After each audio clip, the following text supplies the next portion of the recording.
10, 9, 8, 7, 6, 5, 4, 3, 2, 1.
I just love that intro music. I have to let it play, man. I love my rock. So happy Sunday, everybody. Welcome to the John DeVito Show. Hey, where have I been this week? I've been kind of, I don't know, lost, hidden, just not doing my show. So where have I been? Honestly, just kind of chilling. I've been enjoying the downtime. I've been actually very busy with my everyday job, which has been keeping me really busy the last couple of weeks. For someone that hasn't been in sales, I've been a sales guy my entire career. That's one thing I've done for my entire career as a job. And at this time of year in my business, I work with the school districts. So for me, at this time, it really gets into the time of season where you start preparing for the summer being kind of our big ordering season with school districts. So I've been out, reaching out to customers, calling into school districts, trying to set up purchases and things like that for the upcoming summer. So the next few months for me are actually pretty busy in my job, and hopefully things are going to heat up, being that schools are starting to open now, and maybe hopefully we're going to be getting past this pandemic at some point in our near future. So anyway, I've been just swamped for the last couple of weeks, but also just enjoying some downtime. I enjoy doing the podcast, but a lot go into doing this every day in addition to jobs and kids and all that type of stuff. So I'll probably do a couple of shows this week and then slowly ease back into it a little bit. But I wanted to get on today and just kind of talk about, some of the current events that have been happening in the country. And of course, today too, I'm kind of excited is the big NFL playoff day. Of course, my own Tom Brady, ex-New England Patriot, is again in the championship game, this time for the NFC. And we'll see if Tom Brady can get back to another Super Bowl. So, kind of an exciting week with sports. I mean, in my opinion, this is one of the greatest weekends in football. Last week there were a lot of good games, but today they're both going to be two very good games between two good teams, and will determine who's going to actually go into the Super Bowl. So we'll get into that in a second. And I also want to talk a little bit today about some of the things that have been happening, in the country. Obviously, I haven't been on in a week, but one of the things I want to talk about today is, we have a new president. And the president for many, many months was talking about how our ex-president was mismanaging the pandemic. So, granted, it's only Mr. Biden's first week in presidency. And the one thing out of his 17 executive orders that he passed this week was that now everybody has to wear masks in federal buildings. So, I don't know about the rest of you. I don't really go into a federal building very often, so that doesn't really affect my life at all. And we've heard nothing else really about an improved distribution plan of vaccines or anything to that effect. So I guess I'm kind of wondering, Joe, you've been in office now for, a little bit less than a week. We haven't seen anything happen yet, any major announcements regarding COVID. I kind of expected that right away. And we're hoping now that you've got, thousands of unfortunately dead Americans under your belt, maybe you're going to go ahead and actually unveil what your great plan was to combat, COVID, because we had, Trump for 4 years or for the last year was blamed over and over again for all the deaths in America. So now that he's not president any longer, I don't think you can continue to blame him. So we'll talk about that a little bit, talk about also, we've got National Guard troops who were actually in a parking garage in DC. And to me, that was just really, really unfortunate to see that happen. So we can talk about that a little bit today. But yeah, we got a lot going on. So, well, Eric, welcome to the show. I see your notes down below. And yeah, it'd be nice if we could line up a few more get to know your podcasters. I'd love to have Brian and Rebecca on. Unfortunately, I had to cancel on them twice. So I feel really bad that I've had to cancel on both of those guys. But I'd love to have, Planet ADHD back on. And Brian's hysterical, very creative guy, very, funny guy. And Rebecca's awesome as well. And I see your comments, Eric, about Ace, as well as Dan from VOP, Ralph Williams, Donald Wayne, Trice Talk, and a couple more names. Yeah, there's a lot of great shows here on Podbean, and it's really a good community. And again, you've got now the VOP Empire that was started, by Dan, and that network is going very well. Also, it seems like Podbean was a good starting point for a lot of people, but we've now kind of extended out to other areas. I'm happy to see that VOP is doing so well for Dan and all that stuff today. So anyway, yeah, just chilling on a Sunday. Normally, like I said, I've been on, I'd be on a lot during the week, and I've just been too busy the last couple of weeks. So just kind of get my feet wet a little bit today. And I got to say, I'm pretty excited about the NFL playoffs this afternoon. So, we could talk about this for a while, and we've got two good games coming up. You've got Tampa Bay versus Green Bay, and then obviously Buffalo versus Kansas City. So, I mean, the game to me, that means more. Obviously, all of I'm a New England Patriots fan. I've been a diehard Patriots fan since I was a little kid. And that goes back to the days where a lot of you won't remember this, but the Patriots were the worst team in football. They were the Jets every year. And when I was a kid, I couldn't even see home games on television. You had to go to the stadium to watch a home game, because if a home team does not sell out their stadium, or did not in that time, then they would not broadcast the game on television. So I don't think I saw a home football game on TV until I was like 9 or 10 years old, because it just never happened. We could only watch the away games on television. So the Patriots back in my day were the joke of the NFL. So I've been a longtime Patriots fan my entire life, going way back to like Steve Grogan and some of those great Patriots players over the years. I mean, Russ Francis, on and on and on. There were so many good players over the years, but the Patriots always had just a terrible organization until they, really hired Bill Parcells, was the guy that kind of turned it around. So for me, to see the Patriots go on the run that they went over the last 20 years, with Tom Brady at the helm, I mean, I don't know how anyone could make an argument that Tom Brady is not the greatest quarterback in the history of the game. He's been playing for 20 years. 1 year he was injured and didn't complete a season. I mean, he's been in 9 Super Bowls, won 6 more, switched to a new franchise for the first time this year, when the Patriots would not put a decent team around him and they didn't offer him a contract, which in my opinion was a slap in the face. But Brady now is in Tampa Bay with a great team. He's got receivers like, Mike Evans, Chris Godwin. He's got a great team around him. Antonio Brown, who I guess isn't playing this weekend. It looks like he's injured. Tampa Bay's got a great run defense. And I'm just happy to see Brady at the end of his career with a very good team, because he meant so much to the people in New England for so long. And, in Massachusetts right now, it's kind of like, are you on Team Brady or are you on Team Belichick? And for me, I'm on Team Brady. I love Bill Belichick. I think, unfortunately, he and Robert Kraft ran Brady out of town. And now we're going to have to watch him, win, hopefully, an NFC championship game today against the Packers, and then move into the Super Bowl against whoever wins that Buffalo-Kansas City game. So for me today, I personally think that it's going to be very, very difficult to look past Tom Brady. I mean, Green Bay is a fantastic team. Green Bay has Aaron Rodgers. Green Bay, has a good defense. They're playing at Lambeau Field, their home stadium. And I know that's going to be a tough place for Tom Brady to go in and play. Now, but you look what you're talking about. Tom Brady has defied the odds from day one in this league. And if anybody can go into Green Bay, into Lambeau Field in the cold, I heard it was snowing earlier today, then it would be Tom Brady. I mean, Tom Brady is the guy that can get it done. He's the guy that pressure just does not affect him. And, I've heard all these things about cheating scandals and all these different types of things.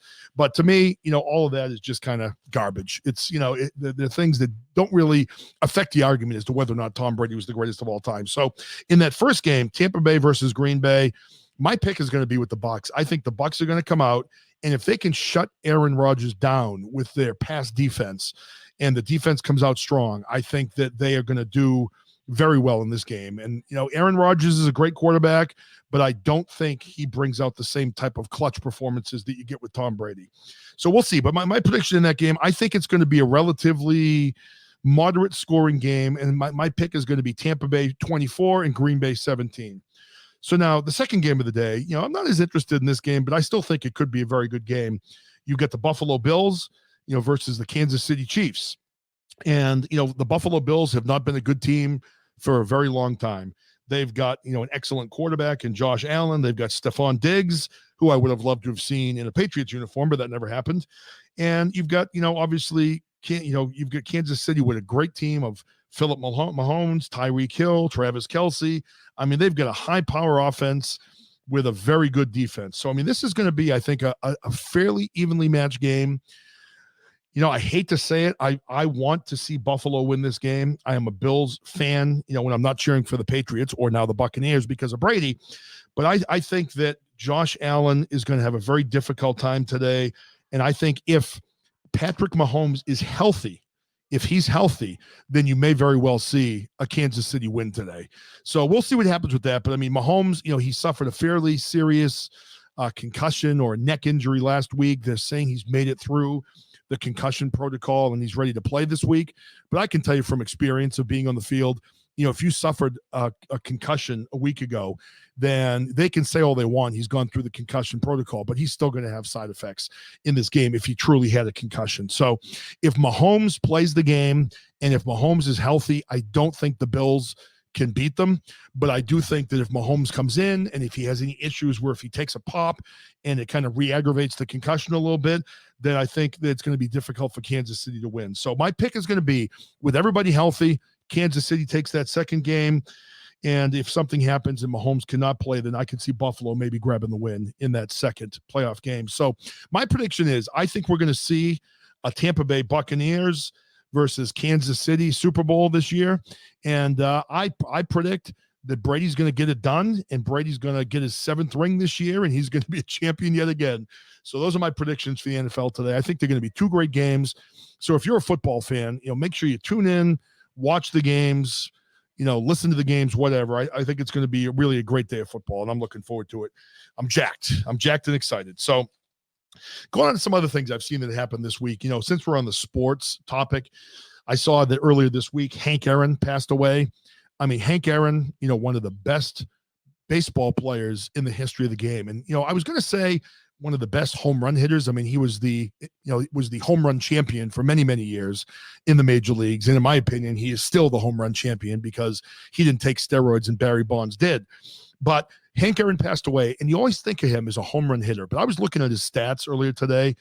I mean, unbelievable. Hank Aaron, in addition to his 755 home runs, also ranked 3rd in hits with 3,771 career hits. I mean, the guy was an unbelievable baseball player, a great hitter, one of the very best that's ever played the game, and it was sad to see him pass this week. So prayers to Hank Aaron and his family. And I see Eric's comment. He was next on my list. Another guy that passed away this week, newsman and newscaster Larry King passed away. And, I can say I was never a huge, huge fan of Larry King, but he was always entertaining. He did do a very good job, interviewing people and reporting on the news. I didn't always agree with his reporting style, but he was certainly a legend in broadcasting. So this week, a tough one with Hank Aaron and then also newscaster Larry King. And Eric, I also want to pass along to you, my condolences. If you want to call in and talk about the person that that passed away this week, I saw that you had mentioned that the person that MCs your trivia passed away, and I know that you go to trivia every week. So, Eric, welcome to the show. How you doing, man? I'm having a good weekend. Yourself? I'm doing well. Just kind of having a relaxing weekend, getting excited for football now. But I want to hear a little bit from you because you were talking about, I know that you talk about trivia and how much you enjoy going to that every week. And it sounds like the MC of your trivia passed away from COVID complications. Well, we think complications stemming from it because I think he had some underlying health problems that went against him. I know that we think he might have had some degenerative like disc disease going on. And I think and I'm not trying to I don't want to use the terms obese or overweight, but I know, he was kind of like heavy set, which I know that didn't really help him either, unfortunately. No, that's an issue. I mean, that's one thing I've thought about a lot because I'm overweight and I worry. Well, and then he was like 57 years old. Yeah, I'm younger than he is, but still, when you get into the 50s and you're overweight, man, you start to worry about COVID. So that's why I've been a little bit more protective in wearing my mask, because I don't want to be the old fat guy that gets COVID and dies, so I've been trying not to be that guy. I feel bad. 57 years old is still a young man, and it seems like he really enjoyed doing the trivia. And that must have been hard for you. Well, he and his wife Terry didn't just do trivia. Of course, they would do. I think they would DJ and perform music for like parties and stuff. Yeah, you know who does that? My brother-in-law Walter. He's not married to her, but he lives with her. So I guess I'll say his wife Heather. They actually have a couple of businesses. They have a store in which they go to storage auctions like on TV, and then they fill their store up with the things they buy in storage auctions and sell. But the business that she does the same thing. She does entertainment where they go into bars and restaurants and they'll have like Jeopardy. She'll DJ. I'm not sure if she does trivia, but I know they do a bunch of different things to entertain people when they're in like bars. Karaoke and stuff. Yeah, they do karaoke, exactly. Because when we go to cookouts at their house in the summer, she has the karaoke machine set up, and you get everybody in the backyard doing karaoke at her house. And I think they played Jeopardy 2 years ago at one of their summer parties. They had that set up, and it was pretty fun. So that's a shame. So you must have known him from different places then, or did you just go to trivia? Well, I've known him for a little over 7 years, but my Aunt Teresa knew Keith and Terry quite well, because I know that they were, and I think a lot of people in this area knew them, of course, and were really good friends with them. And I think my Aunt Teresa, remembered Terry from like, when they were children and went to school. But my Aunt Teresa's like 2 years older than Terry is. That's hard. I mean, it's hard when you know anybody that passes away, and when you hear about another person, passing away from a COVID complication. It's just sad because we've lost so many people, and we've seen so many people hurt by this, terrible disease in many different ways, not just, in people passing away, but by people losing businesses, people losing jobs, mental health problems, financial problems. I mean, it's just been a long, tough year with, for all of us living in this country with COVID and whatever else. So I'm sorry to hear that, man. It's hard to lose someone, to that. And hopefully at some point we're going to get to the end of this. The good news is I was talking to my wife this morning about vaccines. Now, for those of you that are new or maybe haven't listened to my show before, my wife's a doctor, and we talk about, a lot of different medical things that come up. And she was talking about, the effects of the vaccine and the success rate of the vaccines. I know some people out there are against the vaccines and don't want to take it. And that's it's a free country. And in my opinion, you're right, not to take it, but go ahead. And I think another thing, people are having to look at too is are these COVID vaccines, 100% safe? Because, typically when producing vaccines to treat and cure illnesses, typically that is not an overnight thing, because so many people kind of think this was really just rushed, and usually it takes decades of like research and human trials and studying like is this going to have adverse side effects? No, it's true. That's one thing I worried about a lot. I mean, I'm a guy that, when you look at vaccines, they have to test these things out. I mean, it amazes me how smart the people are that can come up with these vaccines and create these things. I mean, when you look at what they have to do to create a vaccine to combat something like COVID, I mean, it's amazing, and it's way above my pay grade. I can't even begin to understand, how smart they have to be to create things like that. But you're right. I mean, it worried me that, Trump did what he felt like was needed. And of course, he was being pressured by everybody. So he got vaccines fast-tracked by these companies. The companies did an amazing job getting them out. But you have to wonder if any corners were cut when it comes to safety, because there were not long-term tests to find out what the effects of these drugs have on people. And that's something that certainly has scared me over time. And it makes me worry that all of a sudden, a year down the road, you get hit with something that you didn't expect, because it turns out it was a side effect they didn't know about because of these vaccines. But I can tell you, my wife has taken her first shot of the vaccine. Did she get the Pfizer or the Moderna? I don't remember which one she got. Hey, Cheryl, did you get Pfizer or Moderna? Moderna. So she got the Moderna shot. So she got the first one, and she gets the second one this Thursday. The only thing she reported from the first one was she did not get sick. So no illness associated with it whatsoever, but her arm was very, very sore to the point where when she had to pick it up, I mean, painful for her to put it over her head. So not like a normal shot where you might have a little bit of pain. This one was substantial pain from the shot in her arm, but she had no other health effects, and she's due to get that second shot come this week. Now, the one positive thing that she did say also is, once you are vaccinated, then there should only be like a 3 to 5% chance of contracting COVID. So to me, that's a game changer. And if that's the case, when I'm done with my shots, I take my mask off. I'm done. I'm done wearing a mask, Well, I know like with the Pfizer and Moderna ones, I think those are like 2 rounds, but I think Johnson & Johnson is supposed to be working on a COVID vaccine that is supposed to be one time and one time only. Yeah, if I understood that correctly. No, I think it passed, didn't it? I thought maybe I saw the news this week and that actually passed. I'm not sure if it did or not. If it hasn't, I know it's really close, and I'd much rather have the 1-shot vaccine as opposed to 2, 3 shots or whatever it is. But I can say anyway that my wife did not have any side effects from the Moderna vaccine, so that's kind of good news, So listen, hey, we talked about Hank Aaron, talked about Larry King. I do want to get into some political stuff. I know that not everybody likes to talk about this, but I have been watching the past week. And even though I haven't been broadcasting, I have been watching. And, there are so many things I see that are so wrong with what's happening in this country right now. And this isn't going to be about, Trump, should have won. They cheated. I'm past that. For those of you that don't know me, I'm the type of guy, yesterday is yesterday, today is today, and tomorrow is tomorrow. So I don't look back on yesterday. For me, it's in the rearview mirror. It's over. So in this country, Trump lost. It is what it is. Whether you think they cheated, whether you think he lost legitimately, we all have to learn that, it's over. And I think we need to embrace today. So I've been trying to embrace today, and I'm trying to hope that, okay, maybe the Biden administration won't be as bad as I thought.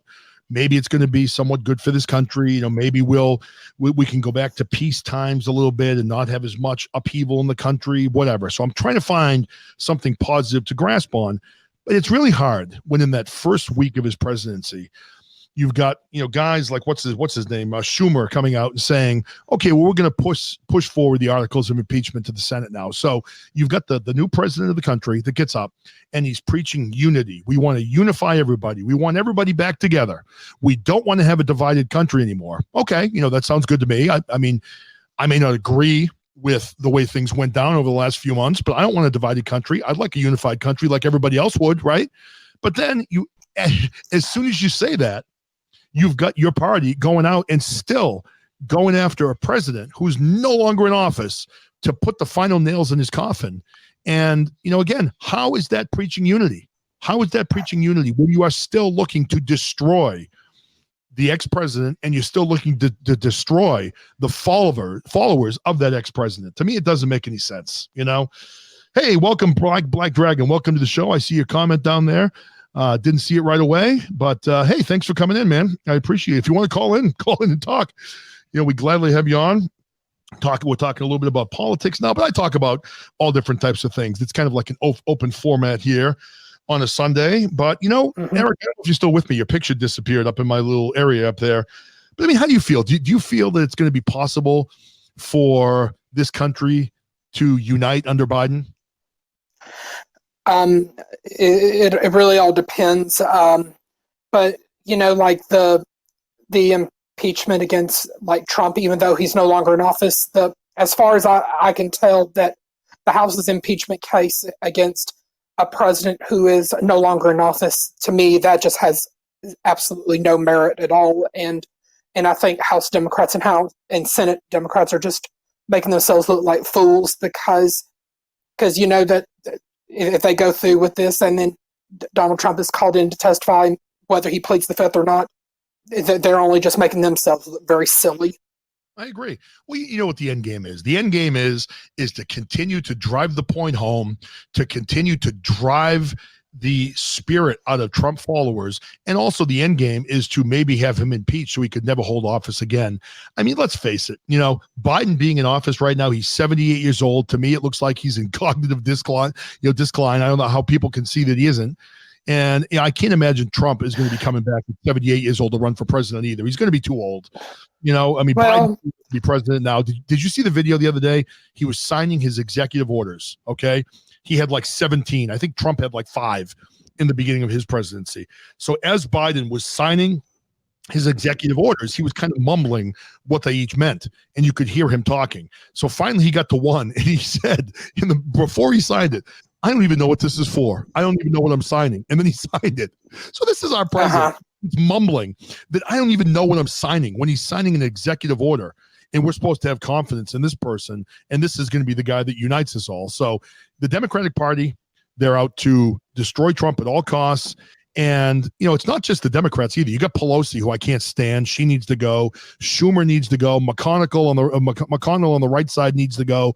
There are so many people that have just been living, in that swamp that just need to be gone on both sides, not just the Democratic side, Well, I think the career politicians have been there just for too long, and and I think we'll just continue to advocate for term limits, even though getting term limits in the form of a constitutional amendment, it may not be an overnight process, but it might take a convention of states having to get together at some point. Well, what I can't understand is if you have a president that can come in and sign, 17 executive orders, and Trump could do things on the way out the door also, I don't see any of them being willing to ever sign anything for term limits. I mean, why would they? It's going to cut the hand that feeds them. But this needs to be something that the American people absolutely demands it. Because I think at least if we had term limits in Congress, you'd get some of these career politicians out. And I'm not being right-winged. I mean both sides. I mean, Pelosi needs to go. McConnell needs to go. All the people in there that have been there for 30, 40 years need to be out. They need to be put out to pasture. They need to be down playing shuffleboard in Florida someplace and not, working in our government any longer. I don't know. Well, I mean, I think the gravy train needs to stop at some point. It does, and I'll go so far as to say now, I'm a Trump supporter, as you all know, and I thought the second impeachment on Trump was an absolute travesty to this country, and the reason why I say so is, again, if you look at the video of what happened that day at the Capitol, was it right? No, it was not right. But when you look at the video, as I've said before, now, if I was there, I'm a dad, I'm 53 years old. If I'm there with a couple of my kids and we'd come just to peacefully protest, and I went to the State House and I was in the first 3 rows with my kids, and I saw the police officers pull the barricades back and wave me in, come on in, it's okay. I would have gone in. I mean, I wouldn't have gone in and stolen laptops and lecterns and things like that. But if I was waved in by security, I would have thought, oh, it's okay. I'm going to go in. And I'd go in and I would have been orderly. But to me, it's like, Trump being impeached for that, it was not something that he encouraged. It's not something that he created. It was probably extremists from other groups like BLM and Antifa that were rioting. And I'm sure you probably had some of the Trumpites that were real super conservatives that were in there causing issues also.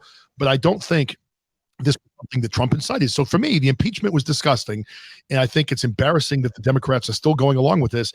And unfortunately, to be fair, while I will say that I do like it, you've got Marjorie Taylor Greene is also, Marjorie Taylor Greene is the shit. I mean, I like her. Well, I mean, she put in the impeachment against Biden. So now there have been articles of impeachment filed against Joe Biden, and it was done on his first day. Hey, Cummings. Hey, Cummings, what's up? And, it's going to go nowhere. We all know that. I mean, you've got everything controlled by the Democrats right now. I'm sure it's going to be quietly voted down without even any discussion is the way they're going to go about it. But I give her credit, man. She's got guts. Hawley's got guts. You've got Ted Cruz has got guts. You've got a lot of Matt people. Gaetz. He's another one that I like. You know what's happening? They're being punished. They're being punished by the Democrats. The Democrats keep talking. They want unity, right? They want unity. I'm not seeing unity in their actions. They can say all they want. Well, unity, I think what you're wanting to say, John, is they do not want unity. They want conformity. They do. That's easy. So it's basically you got to conform to their ideals or else. That was awesome. No, you nailed that. Perfectly said. They are saying they want unity, but their vision of unity is conformity. You're absolutely right with that comment. That's exactly what they want. And, we'll see where things go going forward. I mean, I don't know what's going to happen the next year, the next 4 years. I mean, I did see this week that some of the things that our new president did was he shut down the Keystone Pipeline. He's shutting down different industries right now. He's shutting down construction of the wall, and that's going to cost Americans 40,000 jobs. And what did he say when asked about that? Well, hey, they can find new jobs. There we go. So the expectation is with the cost of living going up, that everybody might as well just lower their standard of living. Yeah, well, that's what it's all about, Because I think as American citizens, we people like you and me and Cummings and Slightly Serious and Dan and others would be in agreement that we shouldn't be forced to lower our standard of living. No. Because they are people who have really busted their asses to get somewhere in life, and for these people to want to take it away from you, that just really shows how very ungrateful and unappreciative they are of life's blessings. And, for those of you that haven't heard the story, I'll tell it to you again. I'll try to be brief. But, my wife and I, fortunately now, are in a place where we've done well in our lives. All right. And I remember being a kid thinking there was no way that I would have money. It was impossible for me. I remember growing up in a house where, you kind of felt like you weren't special enough to make great money. You were just part of the lower class. There was no way to get out and make a living for yourself. And that's kind of how I felt growing up. Like it wasn't a real possibility for me to ever have money. And, I don't say this coming in and bragging. I'm not like that. If you saw me right now, I'm in shorts and slippers. You're being honest. I'm being honest. This is what's happened in my life. For me, I was luckily taught by my parents to work my backside off, which I always did. I didn't really do it in school because I had a learning disability. I don't even know what I had, probably ADHD, but school was very difficult for me. But I worked very hard in the way that I could, which was in sports. So I ended up getting a full scholarship to college for football. I went to school for free. My parents weren't rich. For them to pay for college for me would have been difficult. And I've gotten careers in sales where I've worked my backside off my whole life. One of the reasons why I never tried radio is because I didn't feel like I could make a living doing this, when I was 22 years old. So I went into sales and found out I was pretty good at it. And I worked my backside off. I've worked hard for 30 years. My wife, the same thing. She grew up in a home that was, moderate like mine was. And, she had hardworking parents. She busted her backside. She went to Boston University, paid for most of that herself, went to medical school, paid for that by herself. We paid off $250,000 in her medical school loans on our own. We've paid off, a lot of our bills. We don't owe any money in our house. And the reason why we've done that is because we've worked our backsides off. We've, sometimes worked 80 hours a week, traveling away from family. And we have killed ourselves to get where we are today. So if you show up in my life now and you're like, wow, look at what they have. Our house is nice. We don't live in a gigantic house. We live in a regular house that fits into our neighborhood, so we don't show anything off like that. But to me, for a government to come in and say now, okay, well, you've worked hard, you've paid off your loans, you've done all these things for yourself. Now we're going to take a big chunk of what you've accomplished and give it to a bunch of people that haven't. And I don't see how that's legalized stealing right there. It is, it is. And it's not that it's not that I'm greedy. It's just we've worked hard. We've saved money. We have 4 kids that we have to put through college. We're not going to get a dime of financial aid from anybody. We're going to have to pay the full amount. If my daughter gets into Brown University, it's $85,000 a year. Those are payments of like $9,000 a month. Do you think we can afford that? It's crazy. So we're not going to get financial aid. We're not going to get any help. We're going to have to pay for our kids' college, and we've worked for it, and if Biden wants to give me free tuition, maybe I'll take that. I don't know, but I'm sure there'll be something in there that says, we make too much in order to get any tuition breaks for our children. So I don't know, it drives me crazy when I see the government is going to take away from people that have worked hard and give it to people that haven't worked hard. And, I know, like Eric, we've talked about it, my oldest son is on the autism spectrum. My son's on the autism spectrum. You have autism. You've talked about you get money monthly for the government. When you told me what you got monthly, in my opinion, that isn't enough. I think you should get double what you get, because I don't think you can live, even comfortably on the money they pay you. It's just not right. That is true. Right now, I think SSI recipients during 2021, I think they raised it from 783 to like about 793. My monthly room rent is still $425 a month, which I was able to secure that back in April of 2019. My car insurance runs about $95, $96. Same with my AT&T phone bill. Right. I mean, you must and not then have much. and I get food stamps every month on the 13th because of my limited income. I mean, that's, you see, now to me, that's where this country is dropping the ball. You know, we've got a guy like you. You're a great guy. You need some help, you know, because you've got autism like my son Matt does. I think you should get double what you're getting right now. My son should have enough money so he can live and have his own life. And the amount of money we're wasting in this country and we're taking away from people. I mean, instead of taking so much money away from the people that are successful, how about cut the $1 billion out to the Smithsonian? How about cut the money out that went to Pakistan for gender studies? Are you kidding me? We got people in our country. I think, we shouldn't be sending all this like port money and under the title of foreign aid to countries that really don't need it and don't deserve it. And then, and I would definitely be for, investigating and weeding out like the welfare system fraud, of course. And to go back to what Ronald Reagan said back in 1975 at the Young Americans for Freedom Conference at the time, that people who, to no fault of their own, are unable to care for themselves or work at a job due to like a disability, that we have a moral obligation to see to it that those people's needs are fully met, but people who are able-bodied should be given an opportunity to work for their benefits instead of remaining as lifetime recipients of a dulled and an ever-growing welfare bureaucracy. And, we've talked about this a bunch of times. I don't want to bore everybody with the same speak, but I mean, with welfare, if you cut out all the fraud, you would have more money for the people that really need it, not the people that are living a lifestyle where they're collecting their public money and out making $100,000 in a year, a year on the side, selling drugs or whatever they're doing. There needs to be a way to weed out the people that cheat welfare and then allow people that really need it to get the help. I mean, there are people that are physically challenged, that are paralyzed, they're in wheelchairs. I mean, my mother had muscular dystrophy. Or they have anxiety issues due to certain disabilities that keep them from holding down a job. Oh, yeah, we have anxiety issues in my family. There's no doubt. There are a lot of people, in our family that I know that have severe anxiety, that have a very difficult time just walking into the building, into a building without feeling terrible feelings of anxiety. So, I don't know. There's just a lot going on. I would love to see a crackdown on the welfare system so we could actually help more people and cut out the fraud. And, like I said to you, the amount of money that you make, I think it's unfair. That's what they pay you. It's not nearly enough to make ends meet for anyone in this world. I mean, I know, for my son, Matt, we're here in Massachusetts. If he gets, say, $900 a month, for Social Security to help him with his autism, and I see Black Dragon talking about bipolar. We certainly know people that have that. Who knows? I probably have bipolar. It has been suggested before. Could be. But, when you look at my son, Massachusetts, I mean, you can't find an apartment in the state of Massachusetts for less than $1,200 a month. I mean, Massachusetts is a very expensive place to live. So I don't know where. Well, I think Massachusetts, New York State, and California would probably be the most expensive places to live because of the politics in those states. But whereas you would have like a very low cost of living in like the Dakotas or in Alaska or in a place like Alabama or South Carolina or Texas, depending on how their politics works. Right. It's true. It's very expensive up here. Yeah, I see Raw Talk mentioned Hawaii is very expensive.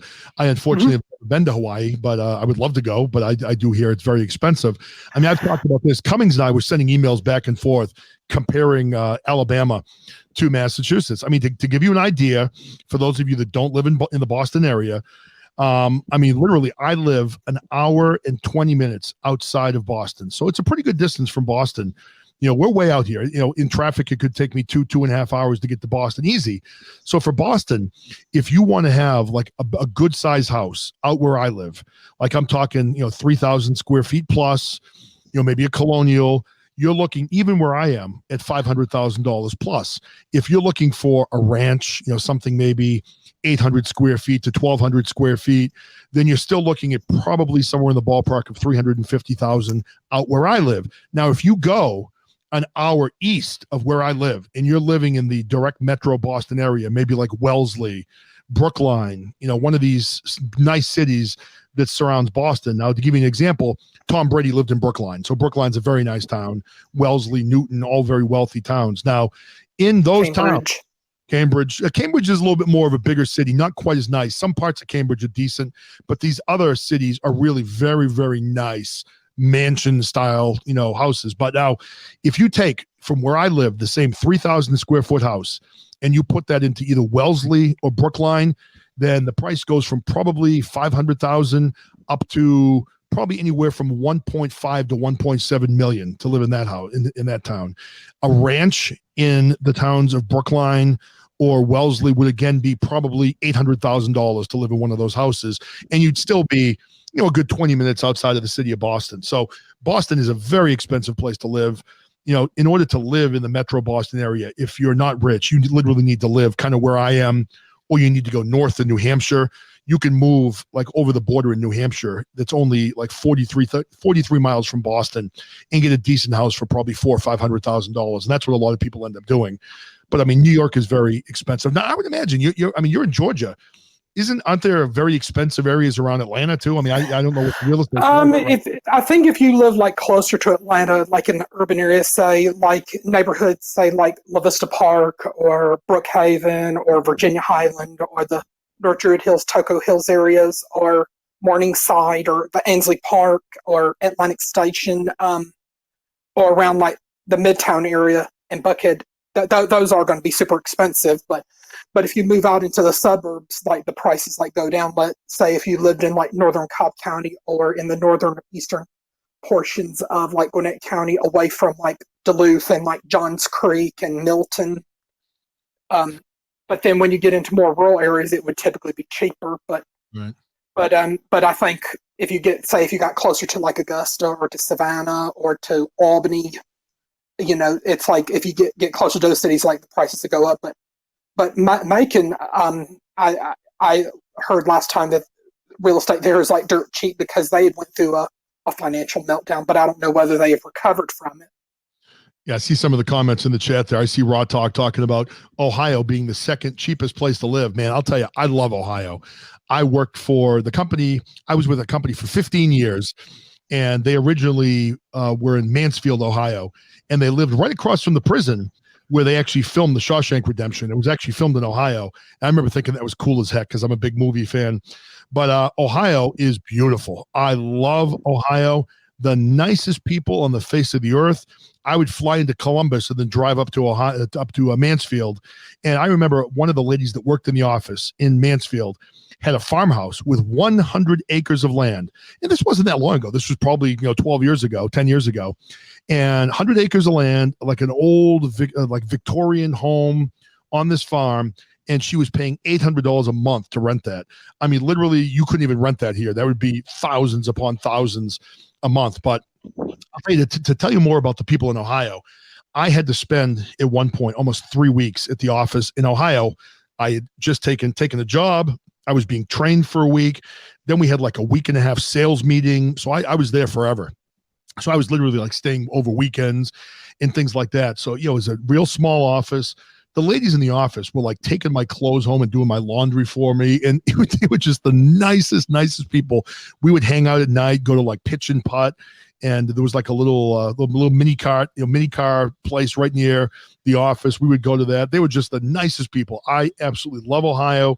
And man, some of the nicest people in the world. Now I see Cummings also from Alabama. He's mentioning, did we compare houses? We did.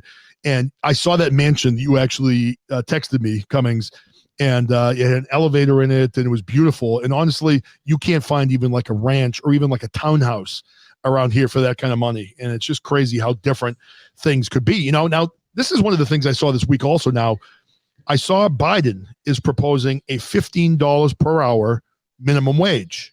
And I'm just kind of wondering how people feel about that. I mean, this would be a federal minimum wage where every state has to pay this. Now, already in Massachusetts, I just dropped my daughter off a little while ago at the local grocery store. She's working the register, and my son Mad bags groceries there. They each get paid $13.50 an hour. That's the actual minimum wage in Massachusetts. Now, to me, it's great where you're able to pay maybe lower income people a fair wage. But what worries me is, again, in Massachusetts, you've got a high standard of living. People get paid a lot here. The real estate's a lot. I don't know if that affects grocery prices or whatever. But, to me, it makes me worried that you're going to see a lot of these people, maybe not as much at the Home Depots and the Walmarts because they're bigger, but maybe at the smaller mom and pop companies that, maybe employ 3 or 4 people, like an ice cream shop or something like that. How are they going to be able to afford that increase in minimum wage to those kids? Now, when you look at like the Walmarts, the Targets, and the grocery stores, when you're faced with $15 an hour across the country, when do you start making that choice about saying, you know what? We're not going to hire grocery clerks anymore. We're not going to hire bag people anymore for us, and we don't have to pay that $15 an hour anymore. So for me, I really worry that a $15 minimum wage is going to debilitate small companies, and it's going to force larger companies to lay off workers. I don't know how this is. Or go more toward robotic technology. But then the thing is the only drawback is you could have artificial intelligence develop a mind of their own without and us have little or no control in stopping it at some point. I knew that was going to happen. I'm eventually going to be a slave to a robot. I knew it. I knew that was coming. Ever since I saw Terminator, I knew that was in my future. But it could happen. You never know. I mean, who knows with the way, technology develops. But it does worry me. I went into a Home Depot about 2 weeks ago now. And when I went in, I couldn't find a person to check me out. And I always try to go to a person. I like going to a live person, not because I'm a boomer, because I like to preserve people's jobs. If someone's getting paid, I want to reinforce the fact that they need an employee in that. Instilling that work work ethic in them. Well, but at this Home Depot, there were like no workers. They were all self-checkout. So I had to go to a self-checkout because there was no other option. It was crazy. There was only people that. Or you'd be wondering you would like to speak to a manager about that. So I mean that's unfortunately the way. Welcome to the call. I think that's where we're going to end up if that minimum wage goes through. I think the sentiment is a good idea, but I think you're going to end up having companies just cutting a lot of jobs because they can't afford to pay it, and it's going to cost the country jobs. Hey, Cummings, what's up, man? Welcome. Hey, I'm glad to see you back. I've been taking it easy this week, actually working hard in my regular job, which has left me less time to be here. So hopefully I'll be back on a little bit more this week. I've just been enjoying the downtime and simplifying my life a little bit. But welcome back. It's good to hear your voice. How's your show been going? I haven't been in the last week. How are things going? It's going. We're starting something a little different. We'll talk about that in a little bit. But what you were talking about, the $15 an hour minimum wage, James had somebody on the other night that was making the argument of, oh no, the price of anything's not going to go up. It may go down because more people are able to buy it. And I was like, well, what fucking planet do you live on? I can tell you right now, I've been in business my whole. I'm wondering if that's Oliver or somebody else. I sit in those meetings where we establish price. And I've been in meetings many, many times with companies when we're talking price. And I can tell you right now, there's a reason with my old company why Chinese-made microscopes were less expensive in the catalog than the more expensive ones. And that's because we could buy those products cheaper. That's why. And that's because of a low labor force in China. So, I mean, that's the exact reason. If people think prices are going to go down with the minimum wage going up, that's not going to happen. And again, if prices go up, if that means people get jobs and they're paid better, I'm okay with that. But that's not going to result in that. It's going to result in cutting employees, in my opinion. I can't see that being a good thing for the economy. I'd love to see people get paid more. And maybe it would be better if you had like a separate scale where, for bigger companies like Home Depot, Target, the minimum wage goes up to $15 an hour and you get a special tax credit if you maintain a certain number of employees in the store. If the government could do something like that, maybe that would benefit the employees. And I don't know. I mean, you look at smaller businesses. If you've got that little local mom and pop, ice cream shop, maybe you don't have them pay that $15 an hour. Maybe you keep them at $11 or $12 an hour so they can afford to be in business and actually hire students. Have it be like a student rate or something. I don't know what the answers are, but I'm not. Well, down here, John, the market can't handle it. I mean, Walmart can, right. But small business. They can't handle it. The most small businesses are going to be able to pay here. I mean, our McDonald's pays $9 an hour, and they said, that's it. That's all we can afford, and that's the minimum wage at our McDonald's. But across the state of Alabama, about $8.50 to $9 an hour.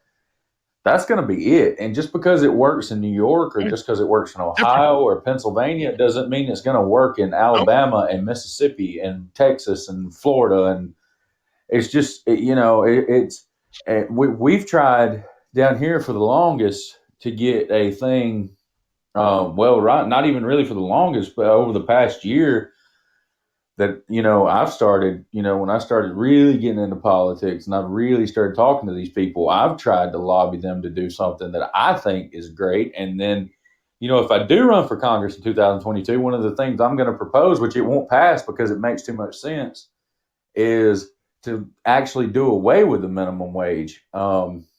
If the government would get out of the way and just let the free market run, what you would have is you would have companies that compete for good workers. And when you do away with the minimum wage, you're not telling these people that you're going to pay them $4 an hour. If you take a job that pays $4 an hour, that's your own damn fault. But it creates more self worth, and it makes people want to get trained when they have no guarantee, because you want to create a better life when you have no guarantee, because then it is on the Americans. It's on the ingenuity that we can create, and it's not the government's place to be telling people how to work. I mean, you look at a waitress. A waitress she takes a job. They only pay her $2.22 an hour, but they let her keep her tips. Well, the reason she takes that job is because she knows that she can generate, on Friday and Saturday night, she can generate probably $30 to $40 an hour if she works really, really hard.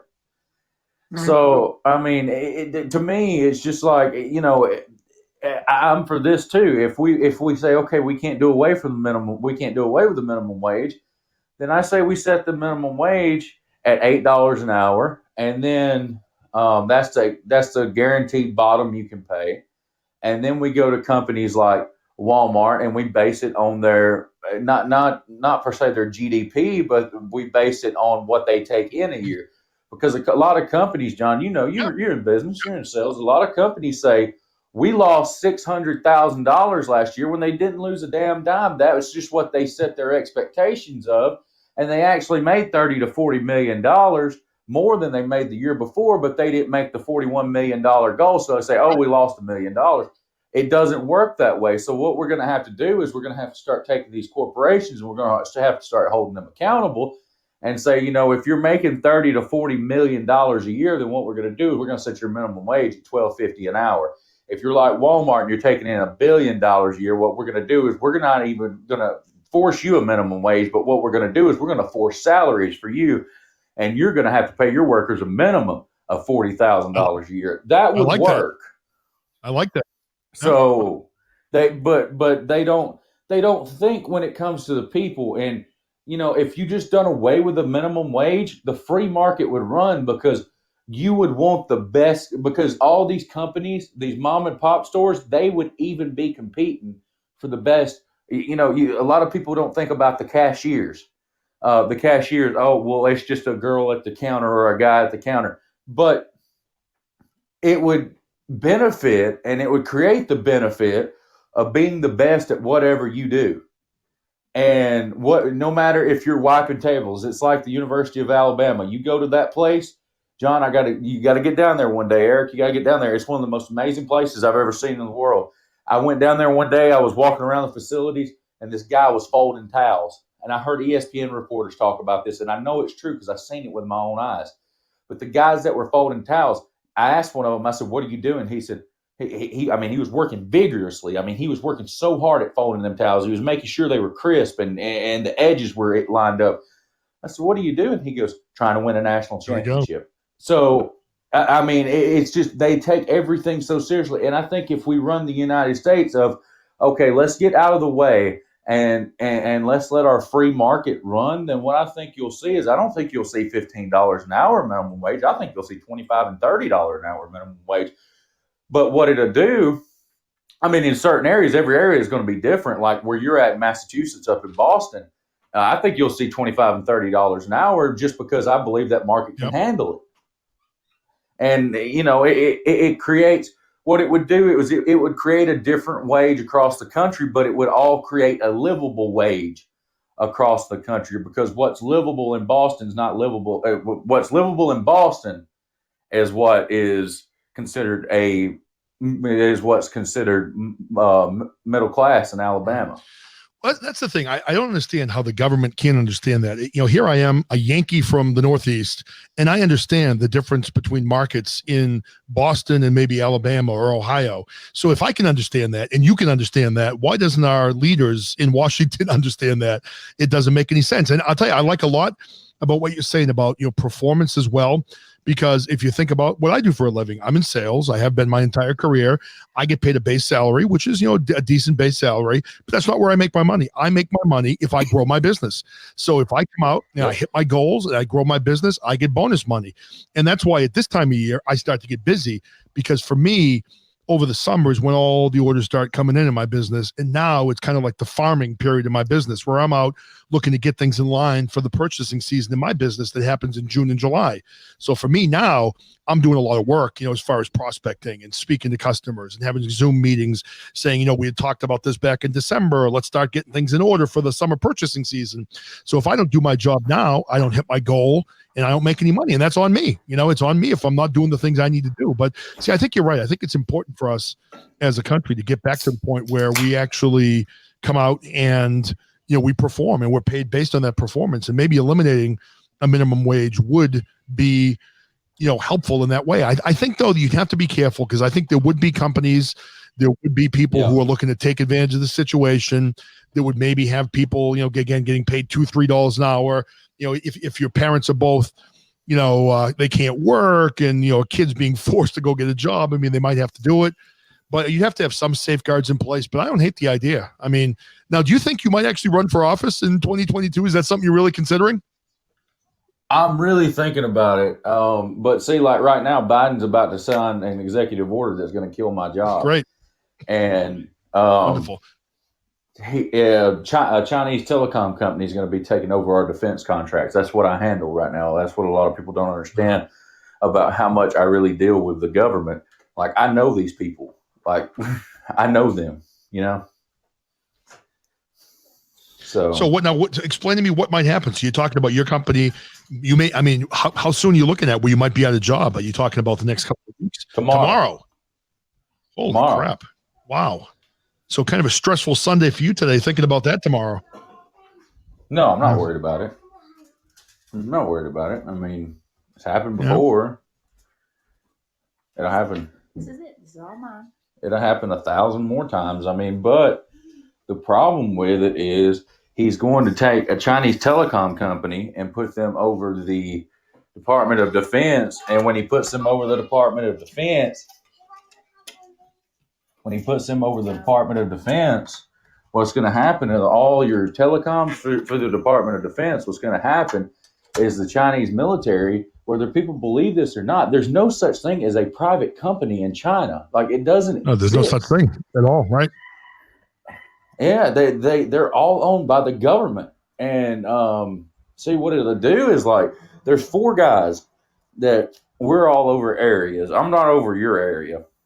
But if you live in Ohio, all the way, like if you live from the tip of Florida, the western side of Florida, the western tip of Florida, all the way up to Canada, all the way out to Texas, down almost to Mexico, all the way back up to Canada, I'm over that area.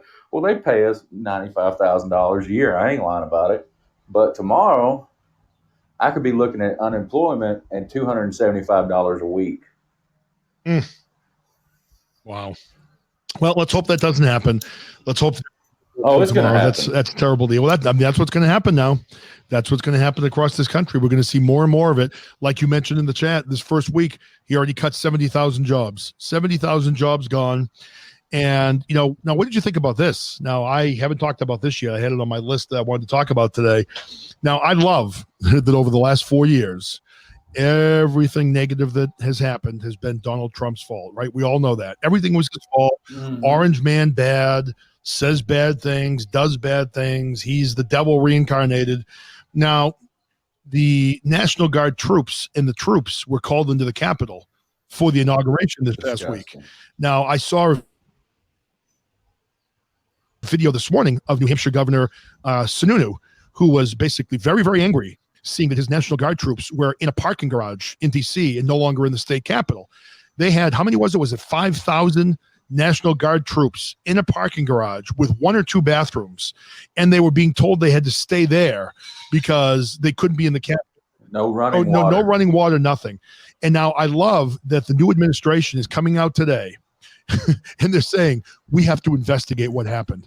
Well, I mean, again, right now the Democrats are in control of the White House. They're in control of Congress. What investigation needs to be done? Someone from your party made a decision to send the National Guard troops to a parking garage. That's how we respected them. After protecting the country and protecting our president on Inauguration Day, they were sent to a parking garage. Now, I saw that Trump opened up one of his hotels for some of these National Guard members to come in and use the hotel as opposed to having to go into a parking garage. I mean, what are your feelings on that? And how could that type of quote unquote mistake happen in today's society? Of course, though, now I did see that Dr. Jill Biden delivered a plate of cookies to some of these troops. So that was nice of her to deliver home-baked cookies that I'm sure she had one of the servants in the White House bake up for a photo op. But I mean, for me, it's just crazy that's how this administration treated their troops a couple days after inauguration. I mean, does that make any sense to you at all? No, and it just proves the fact that Joe Biden doesn't know where the hell he's at, and he doesn't know what the hell he's doing half the time. And this benefits. I mean, John, I've talked to other people about it. This benefits what we do because you've been pretty adamant. I've been really adamant, and there's others people's out there that's been pretty adamant, telling people that this is what was going to happen. Here it comes. And now these people are going to be looking for something. And I mean, if you want to talk about it, we can. I've started the Indiegogo page. I'm crowdfunding. I haven't even got to explain this to you. Go ahead. Let's hear it. I'm crowdfunding $35,000. And the reason I'm crowdfunding $35,000 is because we're starting something called Culture Cast. And Culture Cast is going to be the preemptive strike to the Real United News Network. And the call sign is going to be called Run, and it's going to be called Where You Run to the Truth. But we're going to operate under the Fairness Doctrine. Okay. And if we operate under the Fairness Doctrine, and what that will do is that will tell the FCC, it will tell Congress that if we can operate under the Fairness Doctrine as a small-owned news organization, then Fox can operate under the Fairness Doctrine, CNN can operate under the Fairness Doctrine, MSNBC, NBC, ABC, all of these people who have gotten away with lying to the American people for years, if we're under the Fairness Doctrine, they can be under the Fairness Doctrine. You know what, though? They have so much power. They have so much control. They have all the wealthy behind them right now. They don't care. They can do whatever they want. They've got, the rich, the wealthy, the deep state, whatever you want to call them. They've got them in their back pocket. And I can't imagine that any of them feel like they have to do anything. They can report any news that they want. And, I don't know. I mean, do you think I'm back when we had like Walter Cronkite and people like that? I mean, I don't remember him, but I mean, did he report fair news? I mean, Dan Rather, did he report fair news, or has it always been just the type of news that's slanted in one direction? I mean, maybe we've never had fair press. But they did up until 1987. Ronald Reagan always gets the nod as the greatest American president. And, I've said it before that Reagan was weak on trade. But Reagan was also weak when it come to the media. He was a corporate president. Reagan done away with the Fairness Doctrine. And when he done away with that essentially killed your locally owned news. And what that did, it allowed 6 corporations to go in and buy up all your media outlets, and they all became brothers and sister stations. And this is what happens. John, I don't know if you know this or not, but we'll do this one day. We'll put a test to this. We'll put a test. Your local 6 o'clock news and my local 6 o'clock news. I'll record mine. You record yours when it comes to national news. And I guarantee you, because I've seen it before, I've watched it, and I said, oh my God, they're saying the exact same thing. They write a script and they email it out to all these people, and they read off the same script. They do. I mean, it's all prepared. It's all prepared news, and you have very few of these stations allow them to have any latitude whatsoever. And I saw it, way back when in the radio business. I mean, back when radio was a lot more regulated than it is now.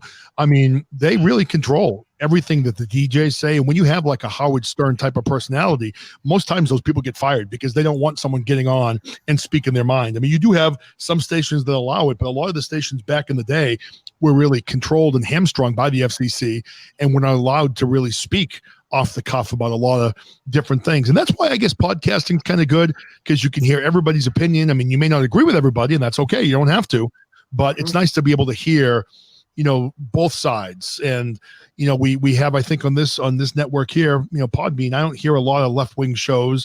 There were some that I think were a little bit more prevalent, you know, before. I know that the one show that was on quite a bit, that he seems like he's on a bit of a hiatus, was more of like a left-wing show than our shows.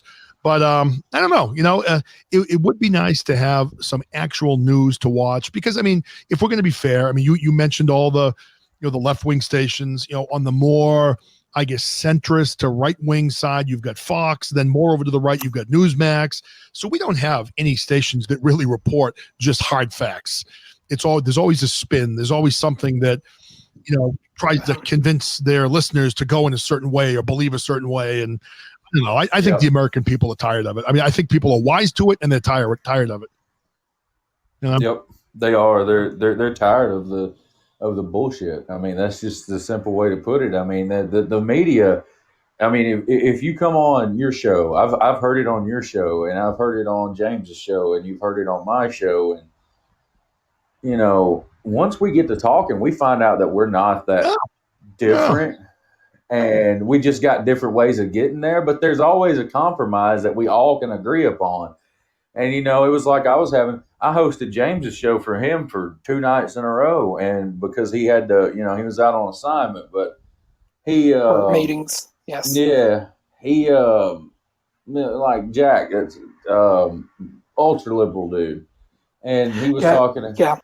Yeah, he was talking about energy efficient cars and how the government should subsidize that. And I said, no, the government should get out of the way. Don't you think that if electric cars are going to take over, wouldn't the best course of action be for the government to get out of the way and let the free market run? That way, if the oil industry is just going to die, then let it die on itself. Yeah, I mean, for me, you know, I'm a person. I've ridden in a Tesla before. Teslas are awesome. It's a great car. I didn't realize how fast Teslas are. I had a friend that lived in Jersey that drove a Tesla. I mean, the thing is fast. But for me, I agree. There doesn't need to be government assistance. I mean, Tesla, you know, they've made enough money. I think they can afford to do what they need to do. And you know what? If I can afford a nice electric vehicle and I enjoy driving it, I'll buy one. I don't care. It doesn't matter to me. But you're right. I think all these subsidies need to go. I mean, again, how much money has what's-his-face made with Tesla now? Elon Musk. I mean, he's shooting rockets off and everything else. I think he's got enough money to pay for things himself in order to invest. Richest man in the world. Well, he's made his money. You know, he's got a good product. But, I mean, does the government need to be subsidizing that? I don't think it does. So, hey, let me ask you, you know, I was in briefly into the Bards FM show the other night. I mean, that guy's crazy. He's got like, I think he hits a limit when he gets to like 500 live people. He hits a limit. I think the most I've ever had is maybe. I think they've upped that limit. I mean, he gets up to like 500 people. But what happened with the whole controversy with him? I saw that there was a whole bunch of people talking about the guy that actually runs the Bards FM podcast swindled a woman out of $12,000. It was like a cancer benefit. And you can actually look it up and find it on the internet. But are you sure that the trolls that have been coming into your show, are those actually Bards FM, or are they someone just pretending to be him? You know, when you have the shows. Well, one of the things that happened was Chuck and Billy had him, like they knew it was actually him. Like, yeah, it had the V beside his name that it was verified. You know, you can tell when it's, you know, not, So, like, he went into Chuck and Billy's show and he started, you know, trolling the shit out of them and was like, oh, you're terrible and all this stuff. And I didn't know anything about that at the time. But when we started doing some research into the guy, because I mean, it's a cult. I mean, this is all this is. He's a pastor, right? He's a pastor, and he does this podcast. Well, and I think he was also supposed to be this like journalist who went on assignment with some troops, but I don't think he's kind of like a legitimate journalist, like in the sense of like a Katie Couric, who unfortunately I lost respect for after she made her remarks the other day, or Tom Brokaw or a Walter Cronkite. I think Katie Couric's remarks were taken out of context, though, Eric. I went back and I went back and I Yeah. looked at those. I think they took her remarks out of context because she was talking about the people that follow people like Bards. What she was. That's what they do, though. That's what the media does. They get a little soundbite, they take it out of context, and they can do whatever they want with that. They make people look bad, and that's what they do. I mean, I can never say I've never been a huge fan of Katie Couric. I don't dislike her. I guess I'm just I don't care. Is my feeling. I enjoyed her. Whenever she did the Today Show for 15 years, but she kind of just went in a downward spiral when during the 5 years she did the CBS Evening News and the 2 years she did her syndicated talk show because I believe she should have just stayed on at the Today Show, which she knew was her niche. Right. Yeah, she was good in that show, but then you had creepy Robert. Matt Lauer on that show that was like locking women in his office and everything like that. Oh, what a creepy guy, man. But no, man, that guy, he I lost respect for Matt Lauer after the way they treated Ann Curry. Yeah, I did like. They had some good women on that show. They had Natalie Morales, they had Amy Robach, they had Ann Curry, and you're right, Matt Lauer was just a scumbag. I don't like him at all. I agree. But going back to Bards, what were you saying? We kind of cut you off there, dude. So he was coming in just being a douche in Chuck and Billy's show. Now, did he come into your show and treat you the same way, or? What we think was happening was that, when he left Podbean. He's gone for a while. What happened to him? I don't know. He was over on YouTube for a minute, but I think YouTube wound up kind of banning him from doing live shows. Yeah. When he left Podbean, he had a lot of people that would leave gifts. Right. And, on Podbean, you only get 1 cent out of $1. So, I mean, it's not like it's massive Podbean's money. making the money on that. Yeah. So they he had a lot of people that were leaving him gifts. And when they left him gifts, he would make money off that. And when you got 500 people in there dropping golden mics, it's easy to make $75 to $100 off every live show. That's pretty amazing. And they some of his people left his show and they started coming into my show. Right. They started coming into your show. And they started, those people know who they are, and they started dropping, stuff over on our shows. And we appreciate that. Thank you. I think the VOP Empire has also been slowly growing too. Oh yeah.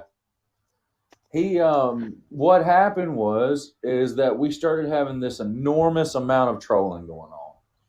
And all it was you suck, Cummings is a communist. I mean, stupid shit like that. Slightly's the F word. I seen that comment in there one time. I don't know if I can say that, but it's whatever. But it's the homophobic slur. Oh, yeah, really? Just like the homophobic slur for a woman is the D word. Oh yeah, dyke. Okay, yeah, I hear you. Yeah. Unbelievable. Yeah.